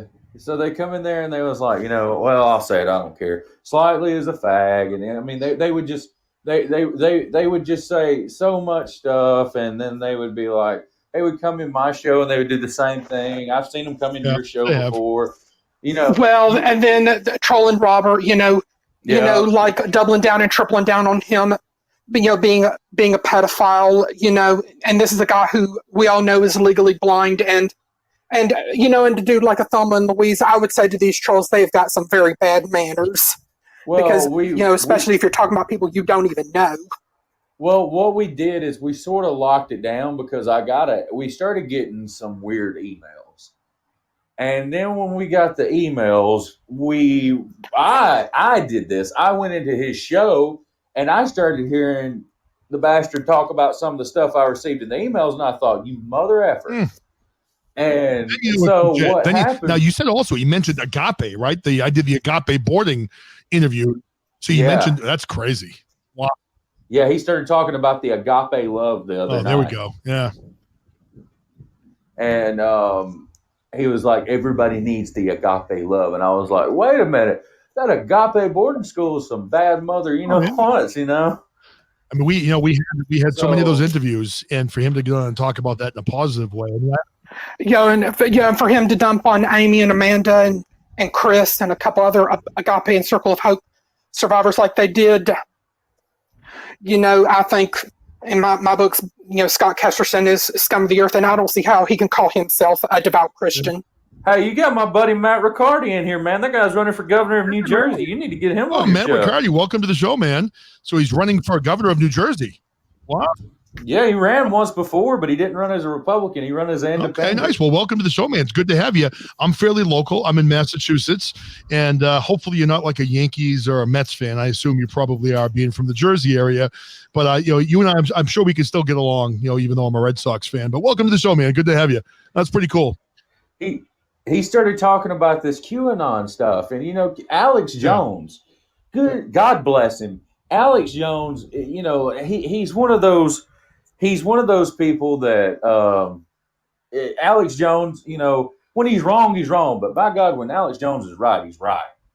And it may take a couple years till he's proven right, but Alex Jones is right. And Alex Jones said that this QAnon stuff was a bunch of bull. And so I started looking into the QAnon stuff, and what we discovered. I've been reading about it too. What we discovered was, John, the thing that they're calling, when they're saying the storm is coming? Yeah, of course. You know what they're talking? You know where the storm come from? Tell us. Do your kids play a game called Fortnite? They do. Every kid, all of them play Fortnite. All of them. Every little kid that age, they all play it. That's where they got the term "the storm is coming," because the storm comes and it kills everybody that's in this circle.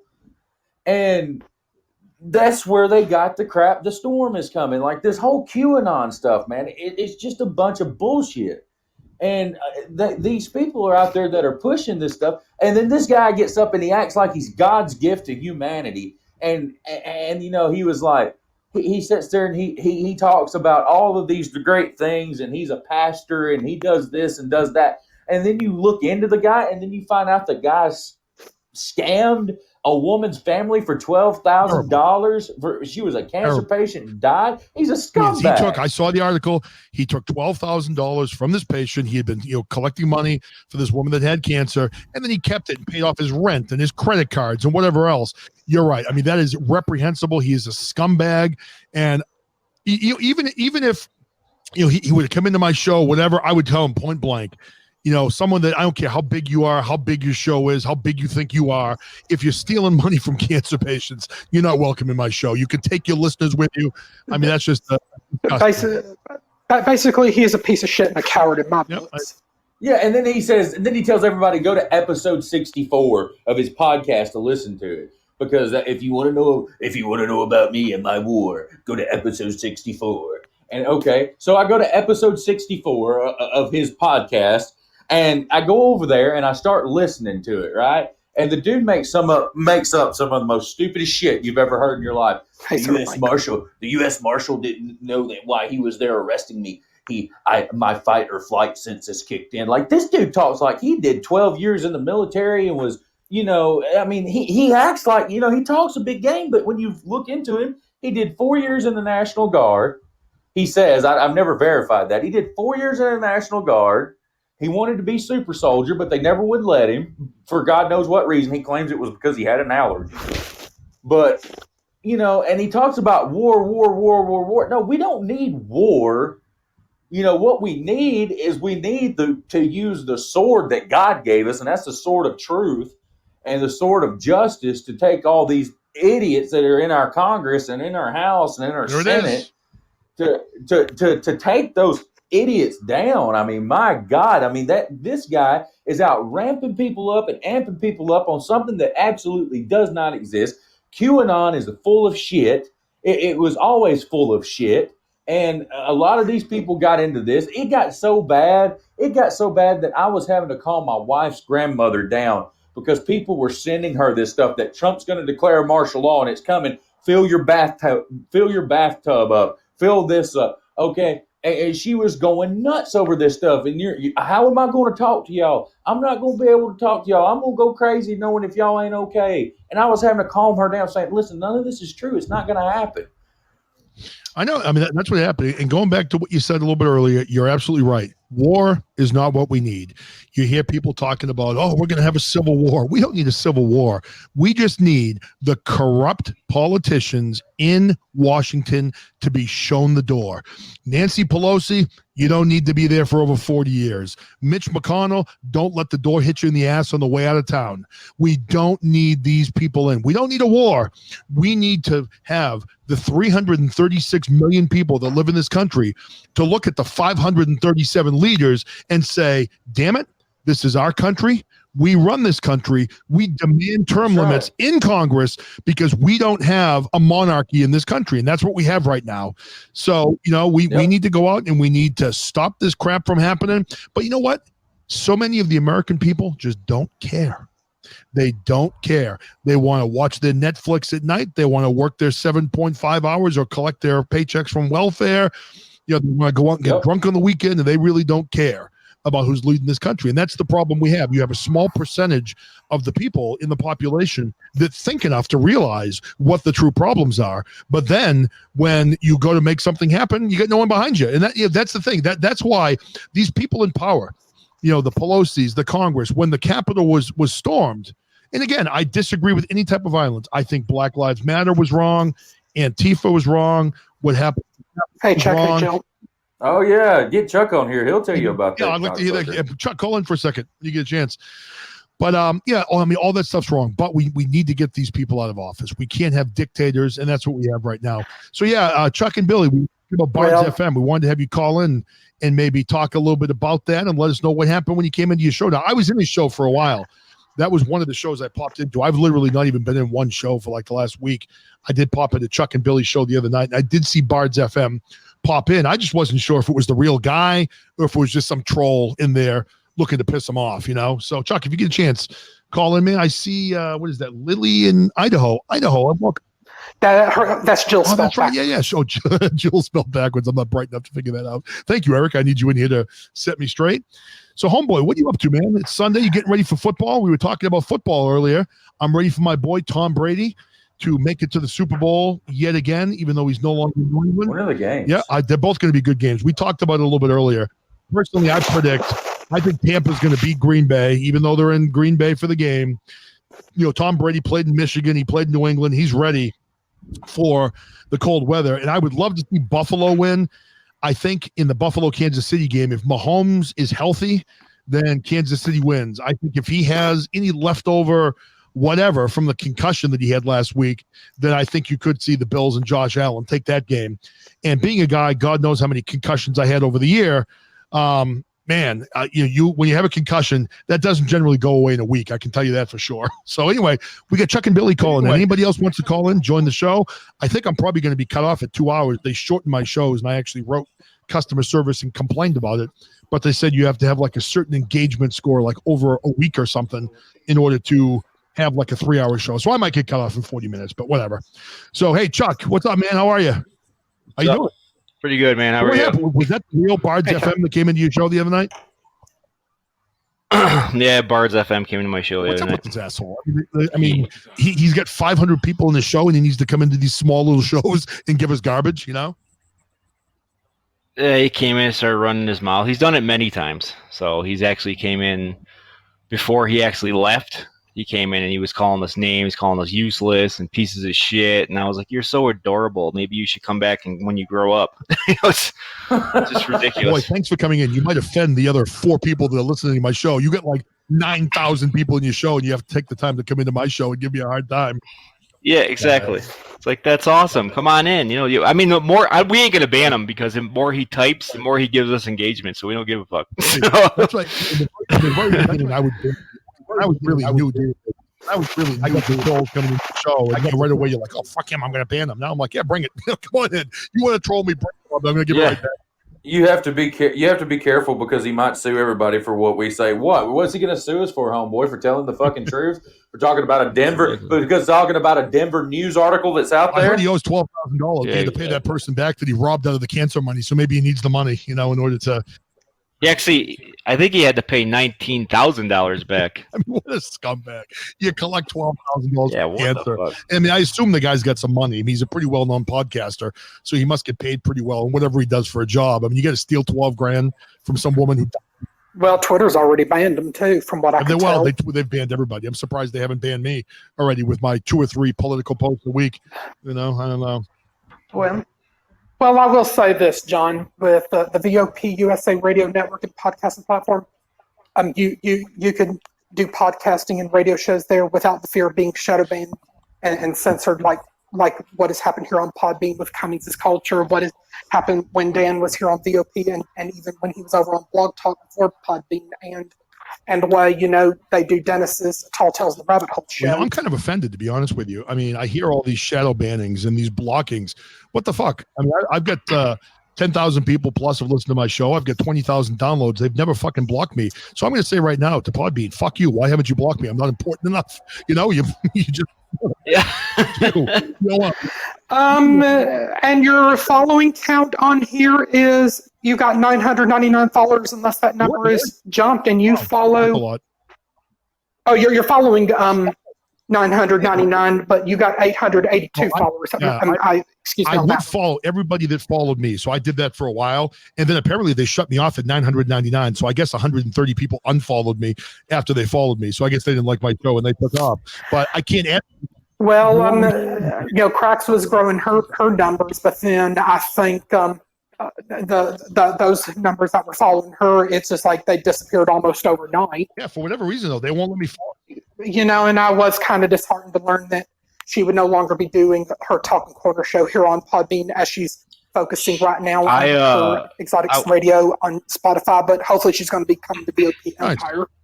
See, the funny thing is me and Billy were looking for another place to go, and then we had a whole bunch of people come in our show. You don't want to go to Crashbox, Castbox. No. Listen. We ain't going there. That's for damn sure. We found this place called Red Circle, and it's all free and unlimited, and you don't have to pay a fucking thing, like nothing. They do everything for you.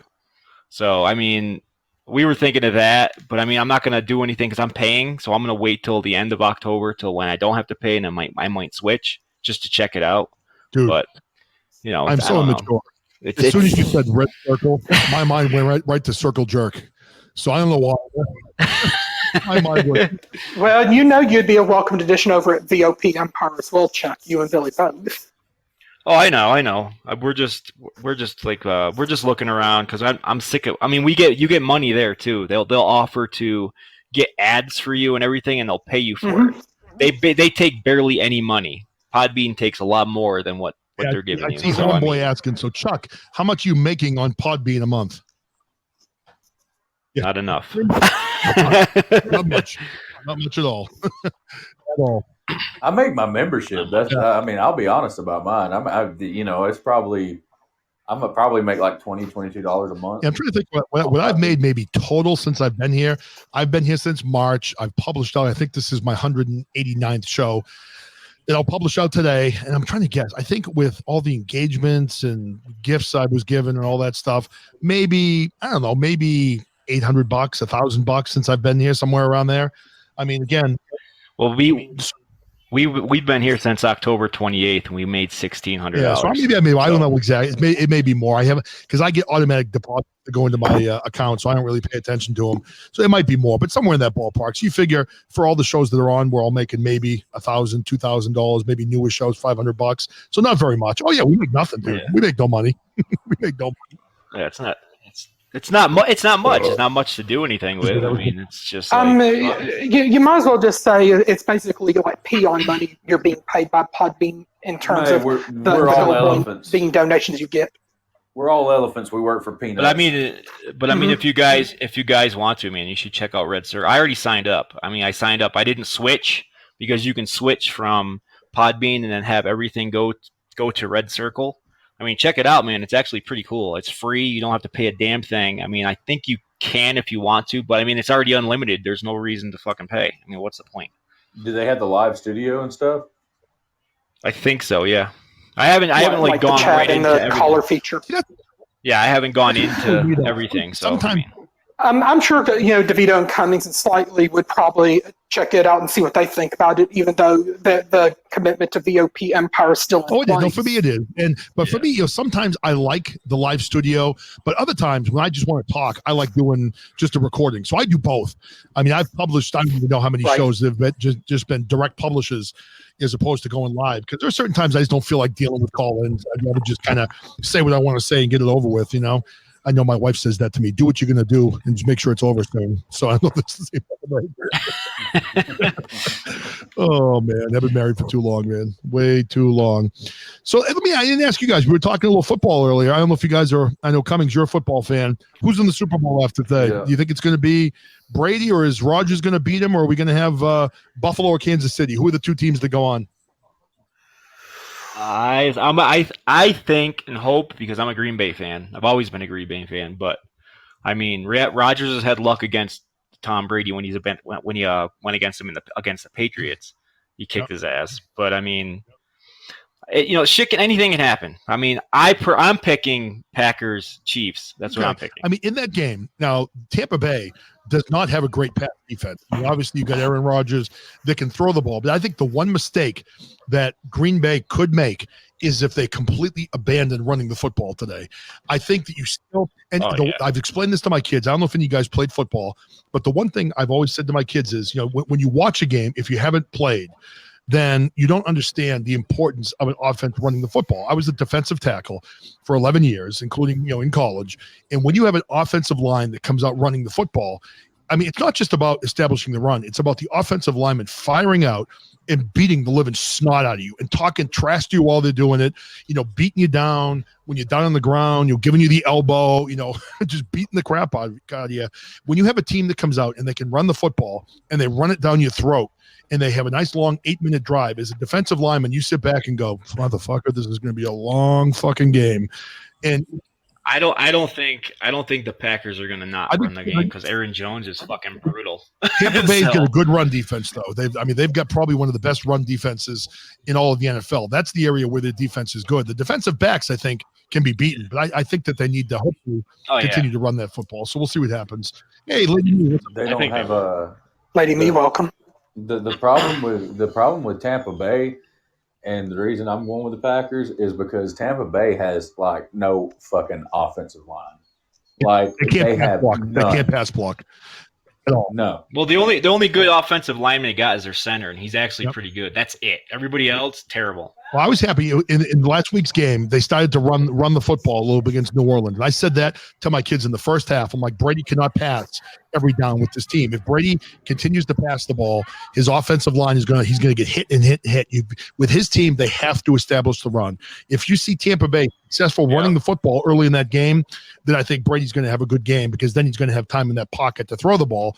And while I do think that Green Bay very well could win, I mean, they're a great team.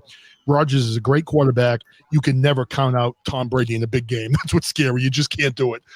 So if he's you can't count on Aaron Rodgers either, because if he's down, he comes right back no matter what. It's a very good game. I'm looking forward to that game. In the other game, Kansas City versus Buffalo, I'm rooting for Buffalo. I'd like to see Josh Allen win. But Mahomes, if he's healthy, after that concussion, he's going to be tough to beat. I mean, who knows if he's going to be healthy? But probably I would pick Kansas City. Well, they said he passed protocol, so I guess he's okay. He can play.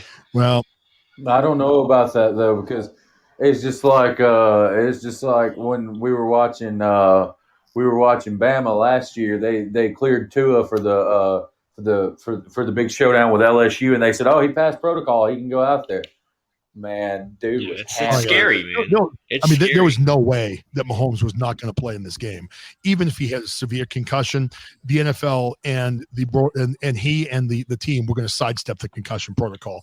I mean, they can say all they want that there's a set concussion protocol. They do not want Patrick Mahomes not playing in the championship game. So we'll see how he is. I believe that he technically passed it. We'll see how he looks come game time. I mean, again, we'll know right away. I mean, if he's out and he's feeling good, he's tough to stop, especially with Kelvin and Tyreek Hill and some of the weapons they have. When I played football, I played middle linebacker for 4 years for high school. And I went to tackle the quarterback, and the dude tucked down and put his helmet down, and I hit his helmet. So I knocked myself out cold along with him.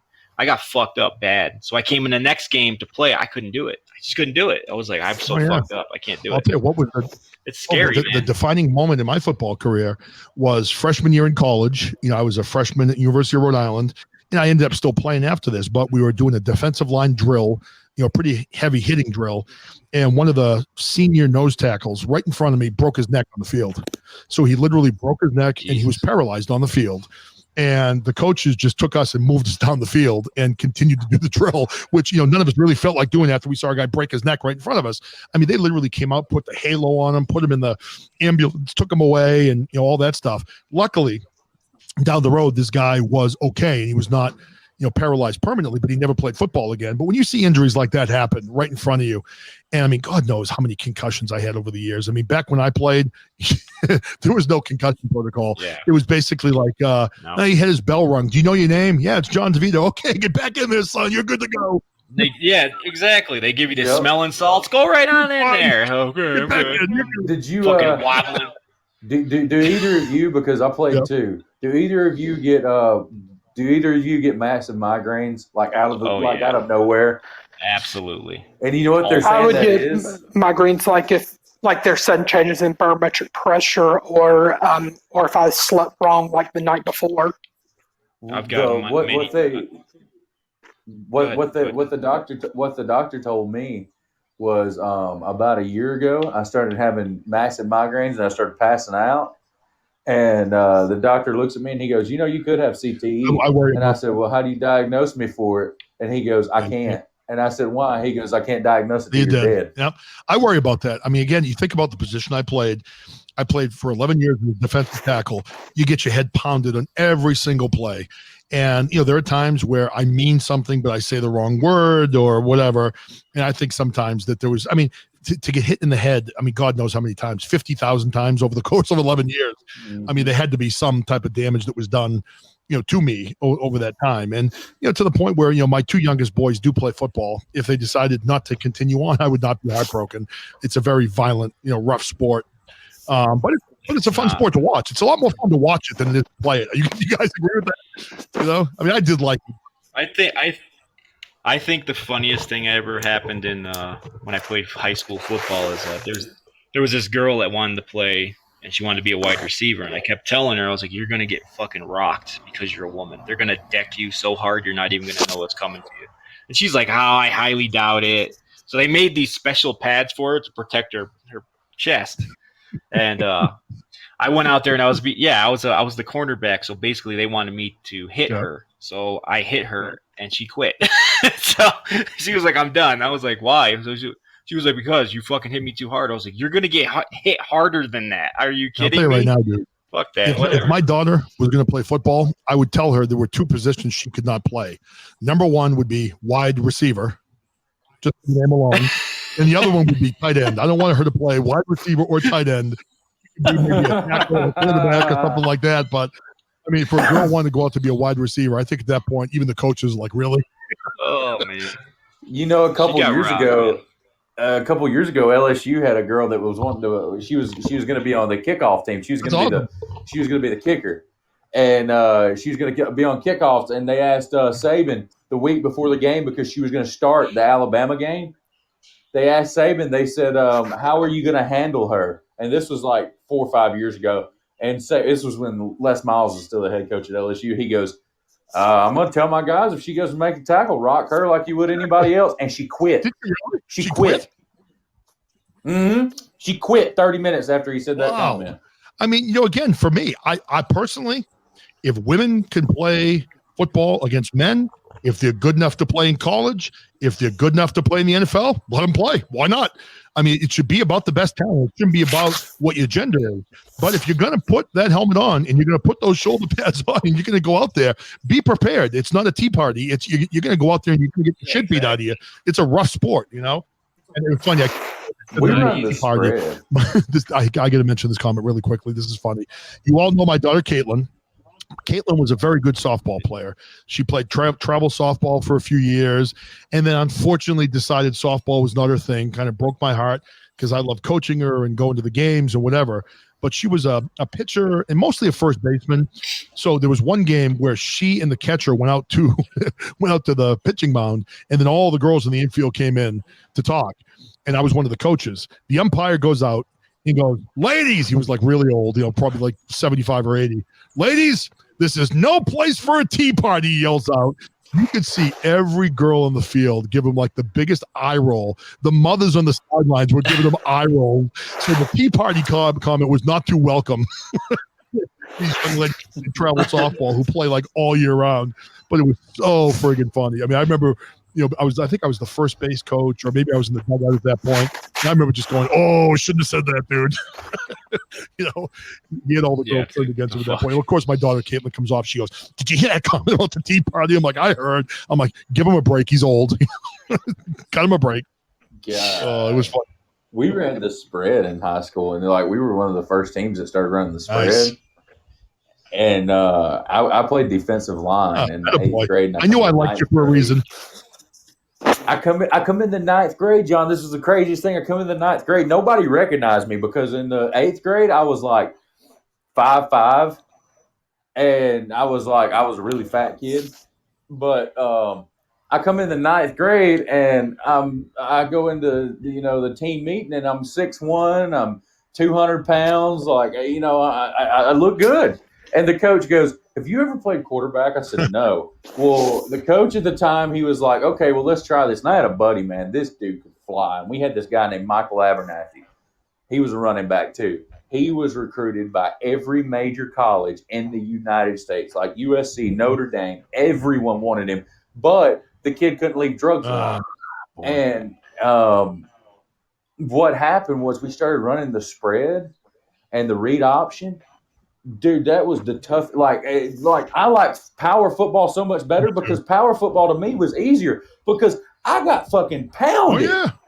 Like every other play, I'd pull the ball, the guy, the defensive end would drop down in the box like he's going to take the running back. I would take off on the end, and a lot of the times, we had a linebacker that played for Florence that actually went on, and we played against Dante Hightower. Or was it Hightower? It was one. Yeah, no, Rolando It was Rolando. He was from Decatur, and we played Decatur High School. Dude, he hit me so hard one night I thought my mama was black. Oh man, I had a few of those. I mean, he was a senior. Like looking like fucking Rambo out there. And here I am, this scrawny white kid that could run. Now, listen, I'm big now, but I can still run. And this dude, I take off, he tracked me down. That was the scary thing about it. He tracked me down. And, I mean, John, he put he took his helmet. I'll never forget it. Hit me in the ribs, drove me into the ground. And I woke, and it's like I went out, but I woke up. And then when I got up, I started running back, and I ran to the opposite side of the field. That's called a concussion, son. That's called an ass whooping. Now this let me tell you the story. This is the honest to God true story. There was a guy on my college football team. I will not say his name. Honest to God, the thought of this guy still scares me. He was a defensive lineman, and he was the ugliest, just fat, hairy, miserable, terrible person, just in every aspect of his life. He was nasty. There was nothing about life that made him happy. He was just this miserable big defensive lineman. And he would talk about, just the craziest things. He talked about in the summer, he had a job working for the DPW, okay? The state highway DPW. And he would literally clean up after car accidents. So if there was a fatal accident, he would go in and clean up. The police would come do their thing, and someone has to do that job. It would be him. So he literally is talking about one accident, and this is disgusting. This still haunts me to think about this. There was a fatality where a young woman's head went through the windshield of the car, and she passed away. They took her, and he ended up in the cleanup of the accident taking some of her hair fragments from the windshield, and he kept it in a little pocket in his wallet that reminded him of the car accident and her dying in that accident. And he would just talk about things like this all the time. And you knew that he just wasn't making it up. I mean, the guy was certifiably just crazy. You put him on the field, he'd kill you. He didn't care. And those are some of the type of people you play with. When you play, high school was one level. You go to college is another level. And I played 1AA. I had scholarship offers for Division I schools that I didn't go to. But can you imagine some of these animals that play in the NFL? I mean, you got guys like Aaron Hernandez, who was a serial killer, O.J. Simpson, what's his name? Ray Lewis. You got people up there that literally kill people, and they're just crazy. So, I mean, I don't know. You think about some of that stuff, and yeah, I see Eric saying it looks like I've got maybe 17 minutes left. Thanks to the gods at Podbean, they've reduced my show times down to 2 hours. I guess because I haven't been on enough, so that was really nice of them. I can't do 3-hour shows. Not that I'm interesting enough to talk for that long anyway, but I don't know, man. So yeah, football. I don't know about you. I mean, thinking about some of the injuries I had. I mean, I tore my rotator cuff. I had concussions. I had knee issues and things like that. But still, playing football taught me teamwork like no other thing in my life has ever taught me teamwork. It taught you how never to give up in life and how to keep going after things even when things are down. I'm sure you guys playing football, you must have learned the same thing from it, right? I think I got a lot of positives out of football despite all the the physical negatives that happened to me. What do you think, Cummings? You agree? Oh yeah, I agree. It was fun. I mean, it was just the best time. I mean, what killed our high school football team is that our coach slapped one of the quarterbacks because he made fun of his daughter that had his daughter had mental issues, and one of the quarterbacks was a smart ass kid who was he thought that he was all that, and he was a rich kid, grew up with a silver spoon in his mouth, never had to work for a damn thing, and he slapped the piss out of him one time. And I remember I was over there and I was changing one of the most, I mean, it was the greatest thing to me that I had ever seen. I thought, thank God he finally slapped him. But, I was over there and I was changing out. And then all of a sudden I hear, it sounded like a gun going off, really. Because, I mean, and the next thing you know, I get up and I go walk around the corner to see what happened. And I see the kid laying on the ground, lip busted, nose busted, crying like a little bitch. And, what he told the coach was, the coach was wanting to run the spread, and this kid was a pro style quarterback, and he was a senior. He goes, I'm going to get your job. And right after I get your job, I'm going to, fuck your R-word daughter and tell that bitch to make me a sandwich. No way. Yeah. And then he slapped the shit out of him. Holy shit. Slapped the shit, and they fired him. They didn't even really fire him. They let him resign. You know what? But you resign and go, it was worth every punch. I mean, I don't know. That's just terrible. We had a high school coach who, man, we should have had a good high school team. We were really good, and he just mismanaged the team. But he was a disciplinarian. And back in our day, I mean, I remember him grabbing me by the face mask. They could hit you in the head. I had one coach that actually, and he was a great guy. I was friends with him on Facebook before I dumped Facebook. But he would actually, if you made a mistake as a lineman, he'd have you get down in your 3-point stance, and he'd take a run and start, and he'd boot you right in the ass. And a lot of times you'd see guys literally somersaults over frontwards after he booted you in the ass. But back in my day, they could do those type of things, and it wasn't as frowned upon. But my team, now you think back, I played high school back in the 80s. So I was 6'4", 240 pounds my senior year. We had a guy on my team who I'm still very good friends with, my friend Bob Coe, who lives about an hour away from me now. And I've just kind of reconnected with him as a friend. He was a tackle. He was 6'5", 295 in high school. And we had, several other kids that were all over 200 pounds back in the 80s. And that was a pretty big team. So, but what our coach did, he thought he was like a college coach. So we were in high school. He had me and the other kid, Bob, and the other lineman all playing one way. So for me, I was only a defensive tackle. For my friend Bob, he was only an offensive tackle. And I've said for years, could you imagine if you had taken, 6'5", 295 pound Bob and you put him as a nose tackle? Who would have moved him? Nobody. And you would have had me next to him on the strong side as defensive tackle. And the same thing offense. I wasn't playing guard. You could have put me at right guard, him at right tackle, and you would have had two guys that were 240 and 295 back in the 80s blocking. And I mean, who would have stopped us? Nobody.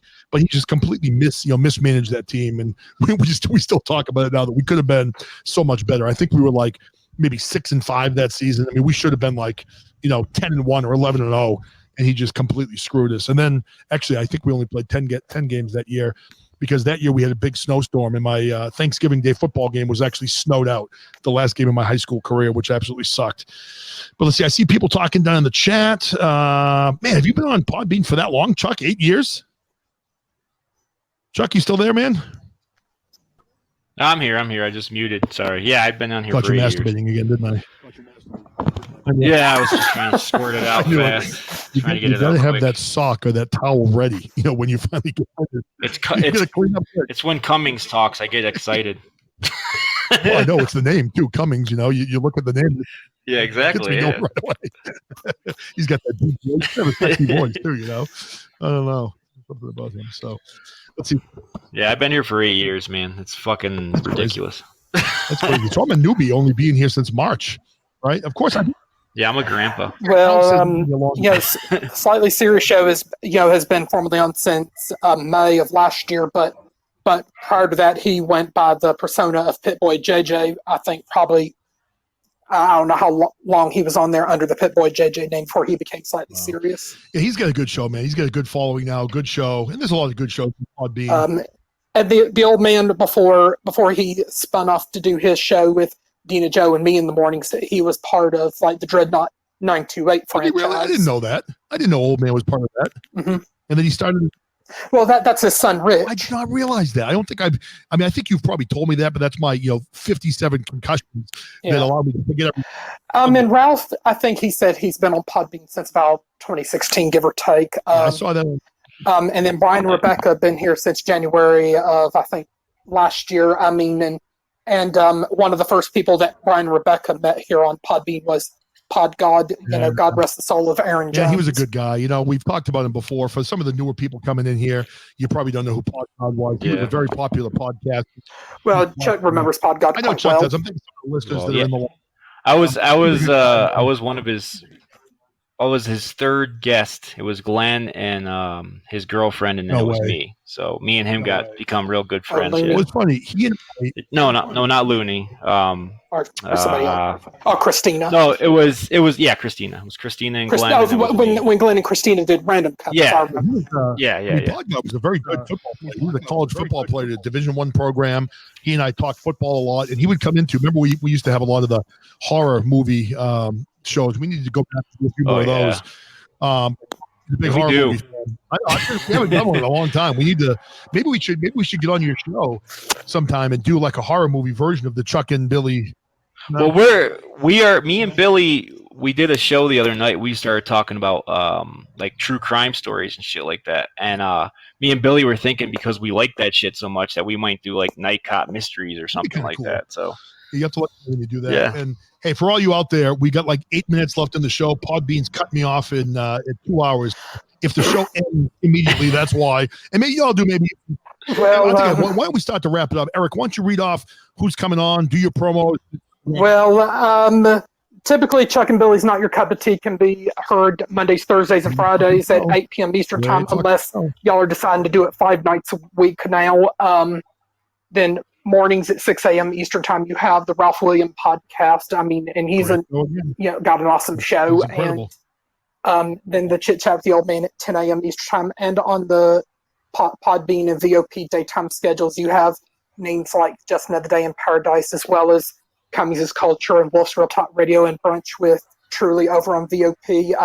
She and Mr. Impact used to do Crosstalk here on Podbean, and Frankie D's Crib on Wednesdays and Fridays at 3 p.m. Eastern Time, and weeknights at 9:30 p.m. Eastern. You have the Slightly Serious Show, and then tonight, Wednesday and Friday, you have Trice Talk going live at 11 p.m. Eastern, and then you've got Dennis Lee, who does Tall Tales in the Rabbit Hole, Saturday through Monday at 9:30 p.m. Eastern, with impromptu shows here and there during the week. And then you also got Robert, who does his Mr. Clean Music Show, and his brother, has got a music show called The Music Man Show. Definitely be on the lookout for them. And then next Saturday you have Lyrical Laxatives. I think that list goes on and on. And if you're interested in exploring the VOP empire, we certainly welcome you getting in touch with Dan and James, and they can provide you with information if you want censorship and shadow ban free podcast and radio material. Like I said, though, what the fuck? I've got all these shows and I haven't been shadow banned. I haven't been banned. What am I doing wrong? Podbean, what are you doing? I feel like you don't. They stopped shadow banning me, John. They stopped it. They won't ban us because we're fucking straight up assholes and we tell them how it is. They don't care. No love. Well, I think the thing is, Chuck, is your show's probably making them too much money, similar to how like the church shows are making the money. But exactly. I just couldn't get over Rick the other day in Frankie D's Crib saying that he's got 9 different Podbean accounts because he's went in and trolled these so-called church shows. telling them what a bunch of frauds they are, and you know how them church shows are. They're very quick to block you, even if the things you say in there when you go to troll them is true. Hey, Chuck, this is for you. Ew. Dude, you gotta send that to me, man. Now, you've heard that one. This is the Caitlin Long ew. Ew. And hold on. Now, here's the short one. Ew. I like that one, too. That one's not bad. Oh, man. I'll tell you, though, for those of you that have not been into Chuck and Billy's show, you have to be prepared when you go into that show because they talk about everything.